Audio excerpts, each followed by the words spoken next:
it's dating the book, you have to really date the book between 60 to 62 AD, because, you know, the book of Acts really is written by who? Who wrote the book of Acts? Book of Acts, Paul as well, sir. Huh? Paul as well? Who wrote the book of Acts? Of Acts. Yes.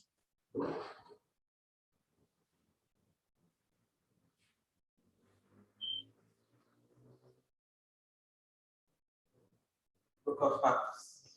Yes. Any idea? It wasn't Paul. No, it wasn't Paul. But much of it is really about Paul, but it really wasn't Paul.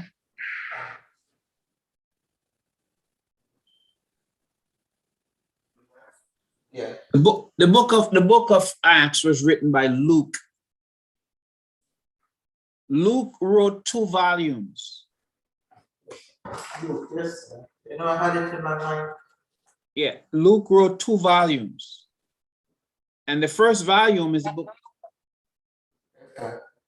The first volume was written to a guy called Theophilus, right? And that's the book of Luke. That's the first volume. And the first volume really was written about the life and teachings of Jesus. That's the first volume that Luke wrote.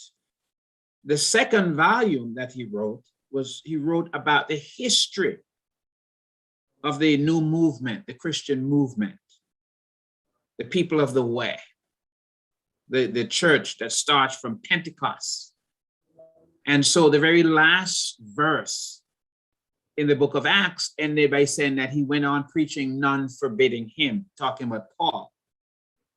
The reason that I'm giving you this about the 2 volumes that Luke wrote was to help you to understand, to place the date of when the book of Ephesians was written. If the first volume was written about between 59 to, 59 to say 60 AD, right?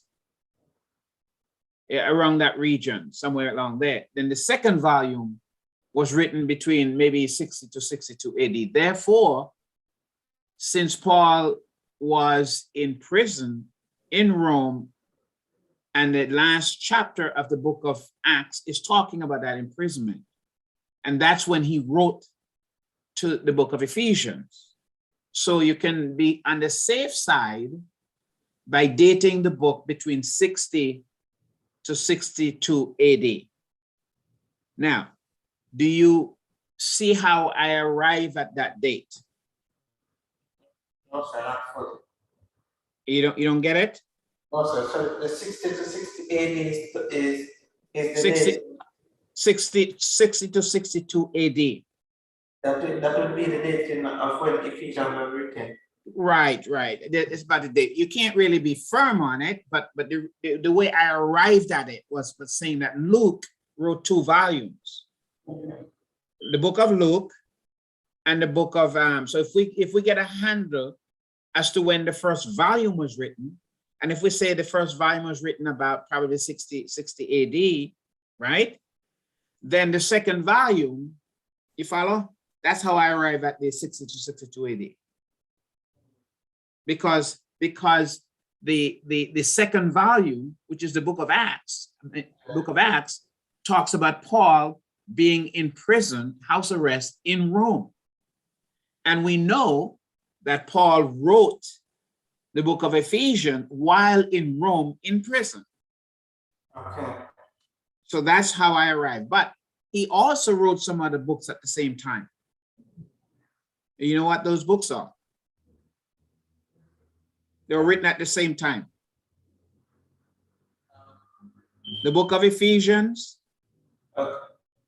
Yes, the book of Colossians, the book of Philippians, and the book of Philemon. So he wrote 4 books about the same time. I will expect you to remember those 4 books. So there is Ephesians, there is Colossians, there is Philippians, and there is Philemon. Remember the slave who had run away from his master, wound up in Rome? Paul must met up with him there. They became friends, remember? And Paul and Philemon is writing back to his owner to ask forgiveness and ask that he be accepted back. So during that period, Paul wrote those books. And so I would expect you to have, a sense as to those dates. And also from where the book was written. My internet is unstable, so I wasn't hearing for like 10 seconds or it's internet issue. So you were stuck. Okay. So the book of Acts, the book of Ephesians, rather, was written about 60 to 62 AD by the Apostle Paul. He was in house arrest, in prison. Well, I call it prison, but you may call it house arrest, in Rome. While there, Paul wrote 4 books. And they are Ephesians, Colossians, Philippians, and Philemon. Those are the 4 books was written about that same time. So I would, huh? Last one was on? Did you understand? Did you not hear me? Did you just tell me if you didn't hear anything? I didn't hear the last one, sir. The last one, Philemon.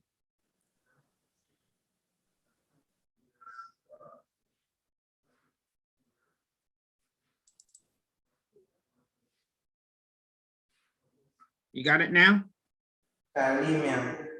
Philemon, yeah. So though you can just look those up in the Bible though, but they were all written by the same author at the same time.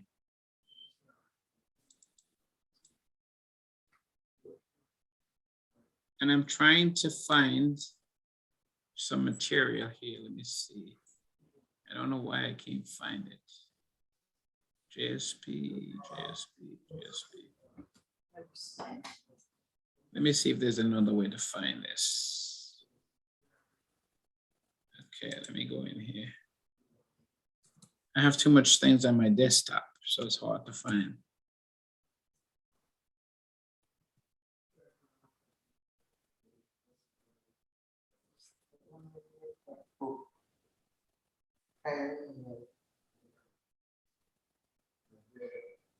Okay, so just go ahead. The last book that you mentioned, Philemon. Yes. Did I pronounce it right? What did you say about that? The last book, it is Philemon. Yeah, Philemon, yes. If you go to your New Testament, just you'll see, go to the content. And let me see, Philemon, where would it be? It's right after, I think it's right after Titus. Let me see, where is it? I don't know the structure. Oh, yes, true. Right? So those books were written at the same time by the same author. And so we need to remember that information. Now, next time I'll focus on the missionary journey, how the church was established in Ephesus, and then some of the people who actually worked with the church in Ephesus. You had the different people, but I'm trying to find my stuff here, and for whatever reason, I'm not able to pull it up. I don't know why. Okay, let me see, it says School of Preaching. Let me see what it says here.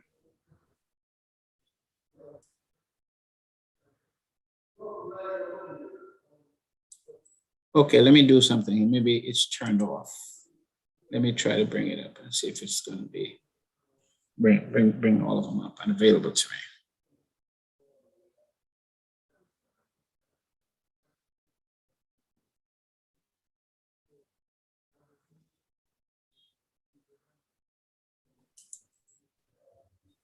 Okay, it's not in that folder. It's not in that folder. It's not in that folder. Let's see, would it be in this first year folder? Nope, it's not in that folder either. Let me see the second year folder. Let me see, second year students, right? I'm just trying to find fourth year student. No, that's not it. What's the second year student folder? First year. I have a folder for the second year students and I just can't find it. I just have too much stuff on my desktop. Okay, let me go in here, make sure it's in here. Okay, let me go into the second year students, first, second year students. Okay, maybe it's in here. Okay, I think I find it now. And I want to go to Ephesians info. Let's go here and see what happens. Okay, let me share this screen with you. Maybe that would help. Okay, share screen. And I want to share this screen right here. Okay, this is just a little of the background. Can you see that screen? Yes, sir. Okay. Now, and you can write these verses down and check these up later, because I just want to give you a little of the background of Ephesians. In Acts chapter 18, verses 19 to verse 21, Paul laid the foundation of the church at Ephesus on his return trip from his, and I want you to really get this. It's the second, I'm going to underscore it for you. It's the second missionary journey. It's really important to remember that. That's when he laid the foundation for this particular congregation, which is the second missionary journey. But he remained there for a very short time. If you read Acts chapter 18, verses 19 to 21, he didn't stay there for very long. So during that time, though, it seemed like Priscilla and Aquila carried on the work during his absence. And the passages for that is the entire chapter 18 of Acts would give you that information. You remember I said to you that if I were to ask a question, what was the purpose of the book of Luke? Luke wrote 2 volumes. What was the purpose of the book of Luke?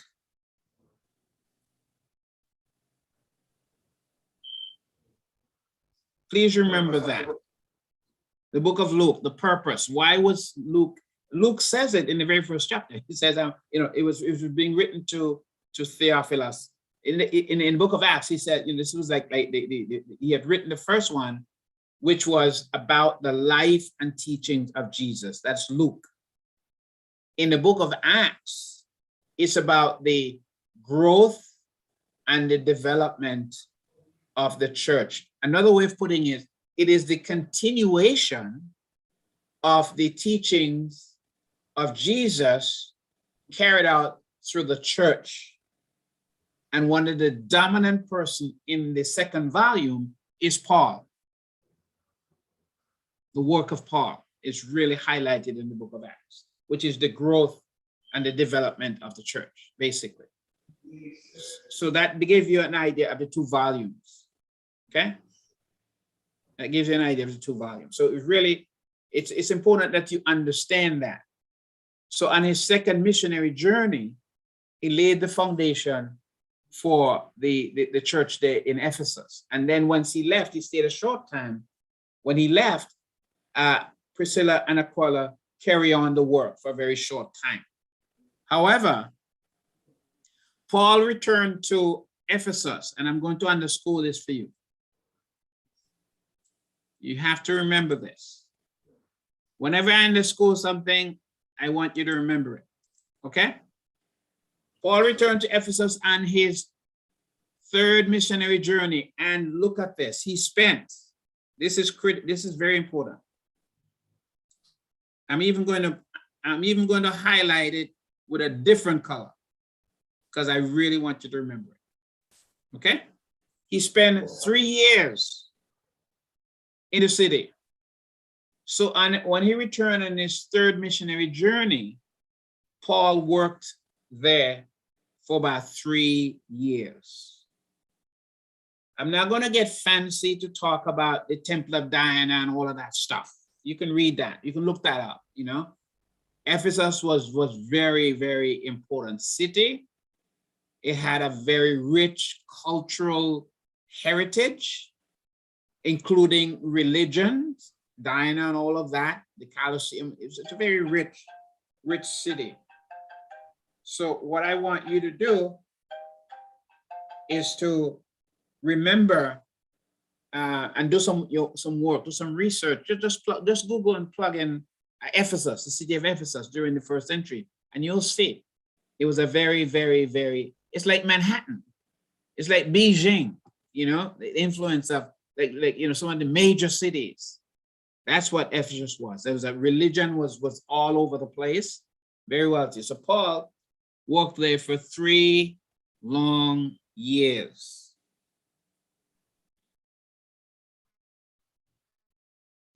And it seems like during those times, though, he was able to win over about 12 disciples of John. That's supposed to be of John, sorry.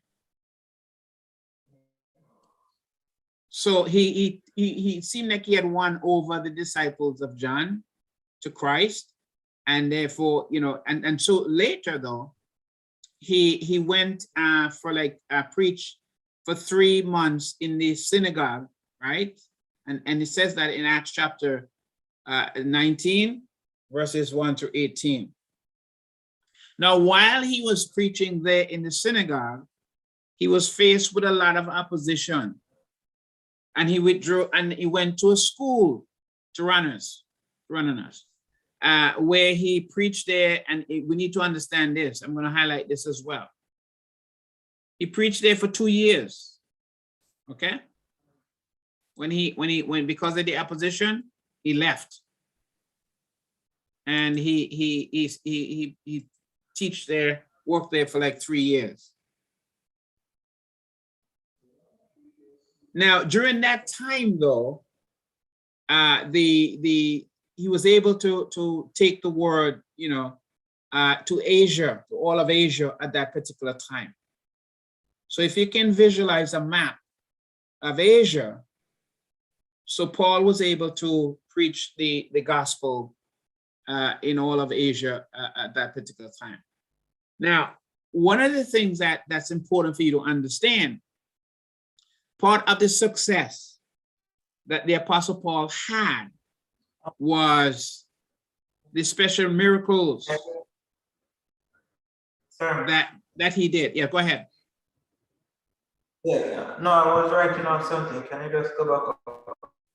Oh, you want me to roll back? Okay. I'm going to roll back. Okay. Let me roll back. Okay.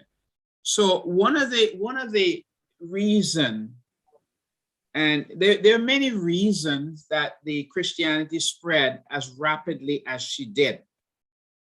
And I want you to remember, okay. One of the reasons, you know, Christianity spread rapidly for many reasons. And one of the reasons that the Christianity spread in the first century as rapidly as she did was because of the power of the people.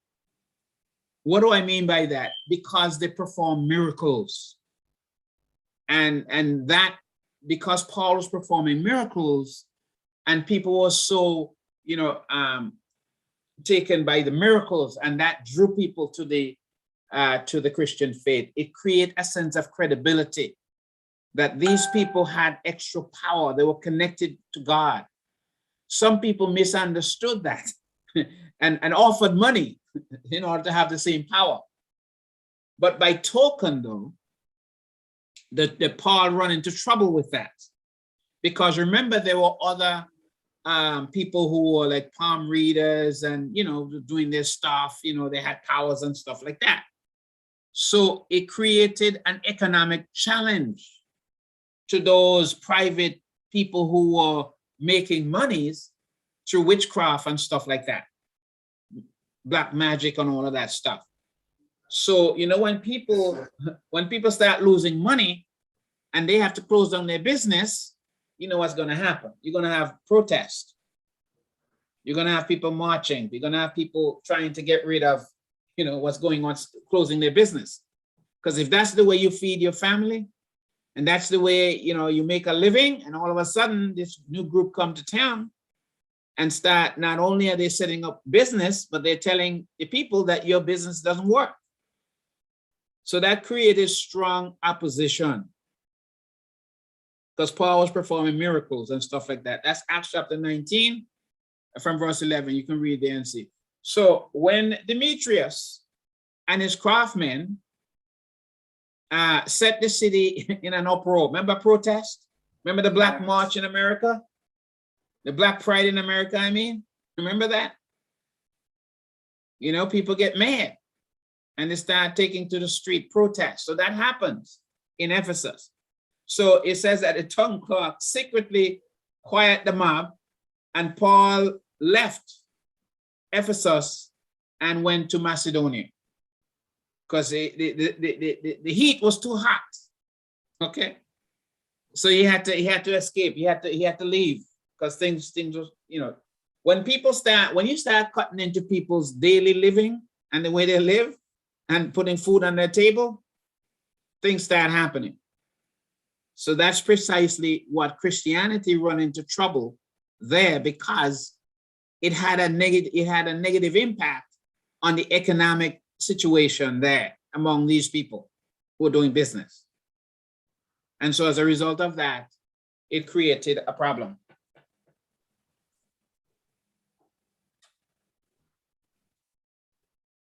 But the central point to remember is that one of the factors that caused the New Testament Christianity to grow as rapidly was because of the miracles, the power that was demonstrated by the early Christians. Now, if you stop and think a little bit about our time, what are some of the ingredients or some of the traits of some of the fastest growing churches in America and in Jamaica? What are some of the factors that cause some of the fastest churches, the growing, the numbers? What are some of the traits? What are some of the things you noticed about those churches that are really growing rapidly?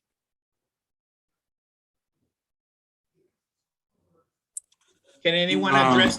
Go ahead. The prosperity doctrine.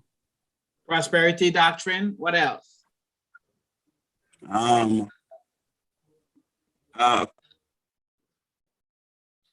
Charisma, like exactly. The worship is lively or something to that effect. Right. The environment. There's a heavy emotional component. People feel good. They feel high. Religion is, especially with the musical part of their worship. When people feel emotionally, when they're moved emotionally, okay, and you can sustain that, it's like a drug. And so these churches, what do you notice about the churches of Christ? Why are they so small in number? What do you notice about their worship? I'm not being critical, but because I'm just telling you. We don't have the attractive factor. We don't pander to the emotions of people. You follow? People do you know that sometimes people fall asleep in our worship services, don't they? Well, I know I have. Don't know about you. Okay, because the preacher is so boring. Okay, I mean, so the only reason you're there is because God ordered you there. You follow? You're just trying to obey the command. but there's nothing exciting that say, you know, I can't miss service to this. I mean, this is good stuff. You know what I mean? That is why sometimes when you have like a gospel meeting and you have someone coming out of town, you notice maybe the first night, second night, it's always crowded, right? The numbers the numbers may fall if the guy is boring. But if the guy is really exciting, the numbers may grow because people get, you know, they hear about it and they come. That's the reason why whenever we have in campaigns, we call the heavy hitters, the heavy preachers. Exactly. So I'm trying to take you back in the first century to see what was it that was causing people to actually give up their way of life and turn to Christianity. And one of the main factor was the power. People were being healed. You know, there was a lot of stuff. People followed Jesus because he had the power to heal and the miracles and all of that stuff. And so those were the things that basically drew people. There were other factors that drew people, and we'll see those factors as we go to the book of Ephesians. Well, those factors are still drawing people to these churches too, you know, whenever they said, you know. Oh yeah, I know. I know exactly. Healing and prophetic service. Yeah, precisely. These are the factors that are drawing people. The question for you though, because, well, this is a different class, but if we were in the psych class, one of the question might be, why is it that people, what is it the need in people that cause people to gravitate towards drugs, to gravitate towards religion? You know, what is it in people? What do they want? And the one thing is people want to be happy. They want to feel high. That's why people use drugs, because they want to feel high. So a lot of these mega churches provide that kind of environment where people feel, you know, touch in their soul. They feel like, you know what? And sometimes in these mega churches, people don't care about the doctrine. The doctrine is not the issue. It's not cognitive. It's not the cognitive aspect. It's the emotional aspect that these churches are tapping into. And I think that we have lost that, to be honest with you. I think we have lost that emotional connection. I think we become more of a teaching school. And you know, for me, recess was my best subject. Do you know why recess was my best subject? Because there were no teaching. And so, you know, we have forgotten that, I think. No, nobody, even in school, you are dying for the day when you graduate and get your certificate and you're done. You know, some of us make our decision, I'm done with school. Hey, I never want to be back there. You follow? Because that is like, you know, it's something you don't want to do. But our approach, though, is basically more of an academic approach, teaching approach. And I think we misunderstand. I think we're confused when Jesus said, go and teach. You know, or Paul says, teach. I think we missed a component there, because it says the making of disciples. And the making of disciples entail an emotional component with it, not just a cognitive component, but an emotional component. And this is what you're going to see in the church in Ephesus. There was a heavy, heavy, heavy emotional component. Now, when Paul, if you notice, on his return from Greece by way of Macedonia, he met with the elders in Ephesus, in a place called Miletus, and gave them one of the most touching charges of which we have recorded in the Bible. They were on the beach and they said they were crying, there were tears crying. Remember that speech? Are you guys with me? Yes. You remember that speech to the elders in Ephesus? Remember, they were crying, there were tears. It was a very highly, highly charged, emotional speech that Paul gave. It says he warned them, after my departure, some shall depart from the faith, And he reminded and say, you remember how I work with you night and day. And it was like a very sad, emotional, and that's what I'm saying, that there is in order for change to occur, you need two things. You have to touch the cognition of people, the cognitive, the intellectual side of people, the thinking side of people. But you must also touch the emotional side of people. Once you touch the thinking side and the emotional side, what follows is the emotion, is the behavior rather, that follows. If you stop and you think of the conversion of Paul, remember the conversion of Paul, how it happened? His sight was taken in the book of Acts. When a grown man, all of a sudden, you heard Jesus said, you're going against me, and he lost his sight and had to be led into.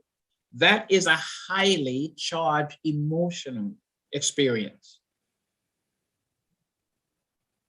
And so from that day, Paul's life was completely changed.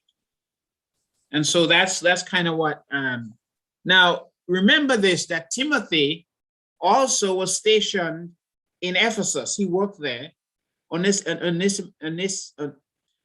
Onesiphorus, I can't pronounce that, but he also worked in Ephesus in 2 Timothy chapter 1 and verse 18.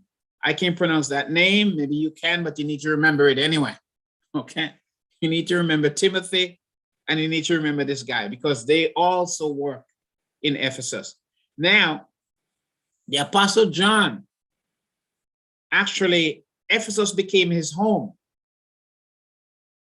Ephesus eventually became his home as well. So Ephesus have a really rich history, rich cultural history, rich religious history.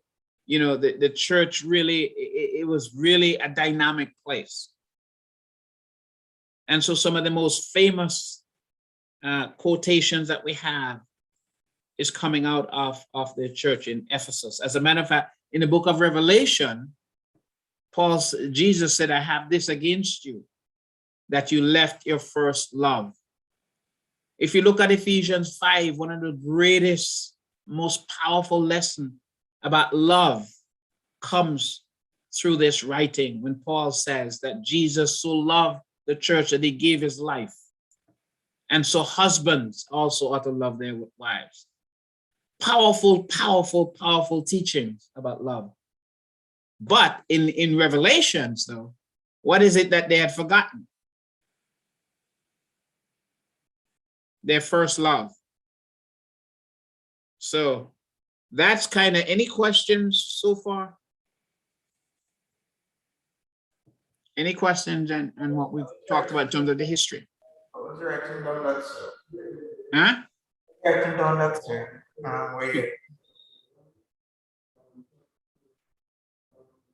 So just remember, some of the men who worked in Ephesus. Also remember,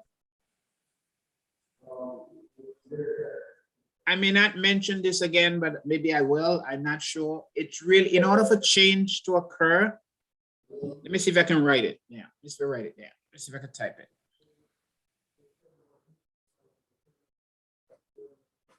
No, I can't find the cursor. I hate this. Oh, there it is, right here.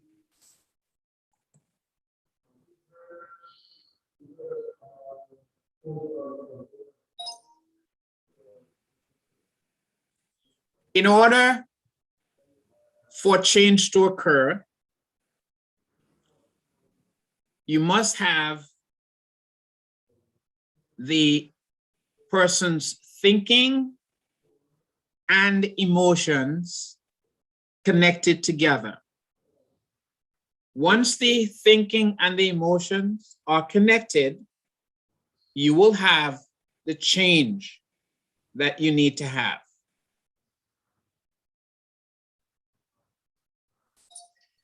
Let me see if I got that right, because whenever I dictate, sometimes it doesn't come out right. So in order for change to occur, you must have the person's thinking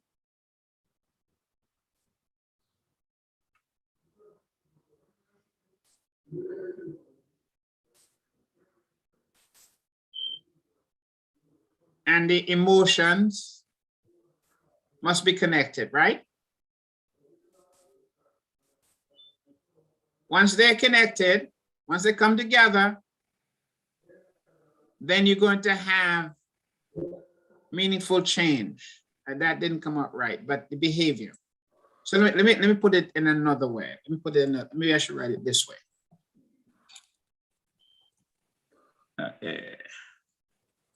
Thinking plus emotions equal change behavior. That's the formula. Please remember this formula.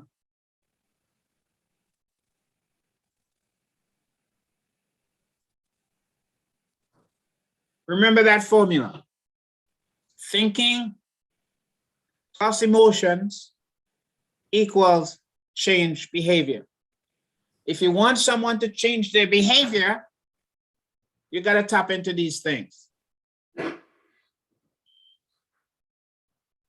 What a lot of the mega churches, the big churches, the one you see on TV, what they do is they're catering for what? They're tapping into two areas, the thinking and the emotions, and therefore they get the people to give their life savings. Remember the guy in Jamaica a couple months ago that was doing the animal human sacrifice? Yeah, Kevin Smith. Kevin Smith. How do you think he was able to get that many people to be so committed, to be willing to go down that road? He convinced them that he was probably a prophet and that God was speaking through him. And then he got them emotionally involved in that. And hence people were willing to commit crime. That's how it happens. And I think on our part, I think we tend to forget the emotional component. We are on the side of the thinking side. We try to educate, like in the classroom. We tend to forget that students don't want to go to school, they're tired. Grown adults are tired of college. Don't you know that?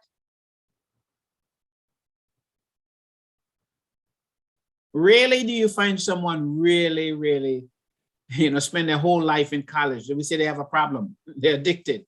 It's bad. So when I tell someone, for me to become a doctor, which I am, it took me over 7 years. It was a long process. Do you really think I want to do that? No. I wanted to get out so fast. So why do we set up a system like that where we feel like that's the way to go? What's interesting, I'll give you a passage. Jeremiah 31 through 34. I know, I think there's a preacher in it among us, right? Which one of you guys is already the preacher? Repeat that. Which one of you is already a preacher? Oh, I am. Okay, and you've been preaching for how long? 12 years. Okay, all right. Now, so you should know Jeremiah chapter 31, verses 31 to 34, right? Yes. I'm sure you're preaching it before. What's the central message in that passage?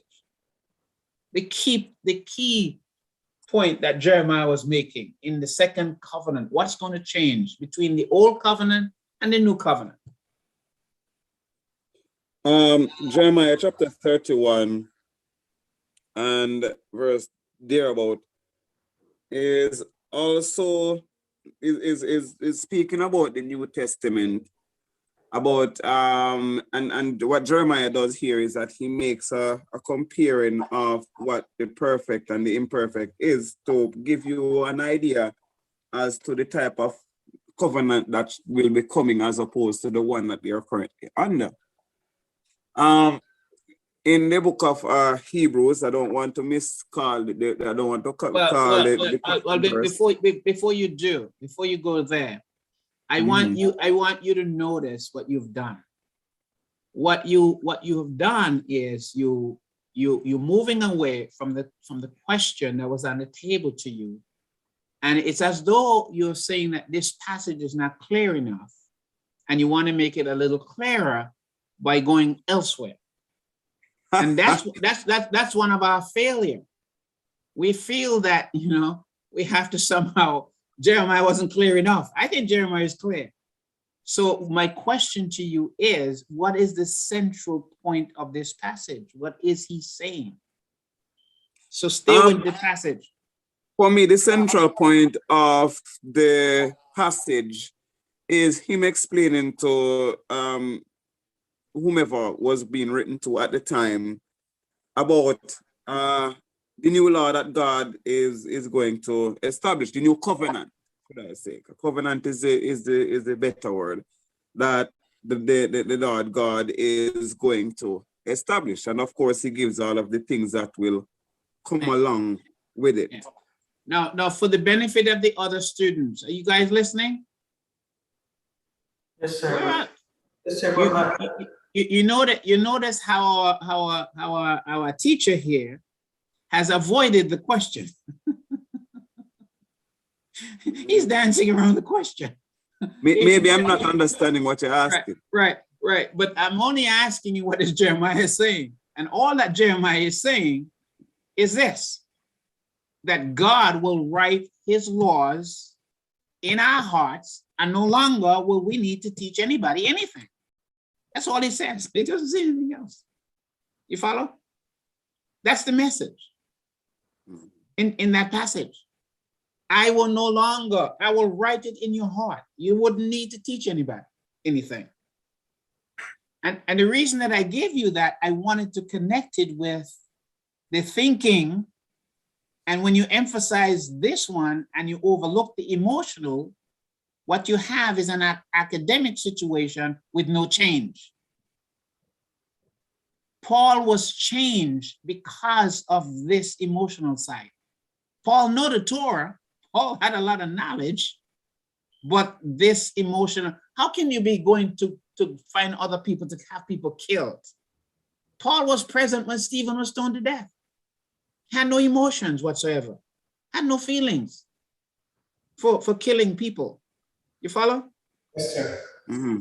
So that's the point that I wanted to drive home, why I cited the passage in Jeremiah. But it's important how we miss the point that Jeremiah was making again and again and again. We talk about the new covenant, we talk about the new era, we talk so fancy, we talk about all of this stuff, but we overlook what Jeremiah is actually saying. Jeremiah is saying that I don't need to teach you not to steal or to take another man's wife. Okay? You already know that that's wrong. That's why you hide to do it. You follow? Unless you don't have any sense of shame. If you don't have any sense of shame, right? You're probably going to do it in public. But if you stop and you think about it, Yeah. we all have a conscience. You know that, right? Mm-hmm. And so the reason that the Holy Spirit came was to keep us intact, to remind us, to pull us back when we're heading down the wrong road. The Holy Spirit prick your conscience. That's what happened to the Kevin fella you're talking about in Jamaica. It was a man without any conscience. You follow? Sure. And sometimes what you see in the churches are people without conscience. They can be preaching on Sunday morning, and then after the sermon, they let the devil after that. You follow? There's no conscience. Jeremiah is simply saying that God will bring an end to that. That if you're truly converted, you're truly his, you're going to do the right thing, because there is the Holy Spirit is in your heart, is in residency. Therefore, it becomes the guy. You know, even when you do something wrong, you will repent. You fall and ask for forgiveness because you couldn't go to sleep. Your conscience will bother you. Does that make sense? So that's why I put that formula there, and we will come back to it again and again, this formula. We'll come back to it again and again, and you're going to see it through the book of Ephesians. It's going to run through there in Ephesians just again and again, that the emotion must be coupled with the thinking. You remember Jacob. Remember when Jacob was told that his son is dead? Does anybody remember that? I think there's somebody sends a text, right? Is that what it is? I'm learning this system. Who can see messages for it? Okay. So you were sending a message to someone. Is that what it is? Yes, sir. Yes, sir. So, but that's not. Okay. Yeah, indicating that the chapel time, so sir. Okay. All right. No problem. Oh, chapel. Oh, that's what you just tell me that. I'll get it. So chapel time. Okay. So guys, we will continue to really. The biggest thing here is for you to understand me. If you understand me, then when the test comes, you could just kind of be easy for you. That's what I'm trying to. If you try to understand me, if you understand me and what I'm reasoning, then the test would be a little easy for you, because then you could kind of figure out, some of the things we've talked about and you remember. Okay. So we will. So now Monday is no class. Monday, is that what we're saying? No, sir. He's saying that the brother was saying that because he has another class today, so he cannot join the Ephesians class on Fridays, but he can join. Okay. Okay, no problem. So he'll be there Monday. All right. Okay. So let me get out of here then. Okay. It ends this. Guys, have a great day. Enjoy chapel. Bye-bye.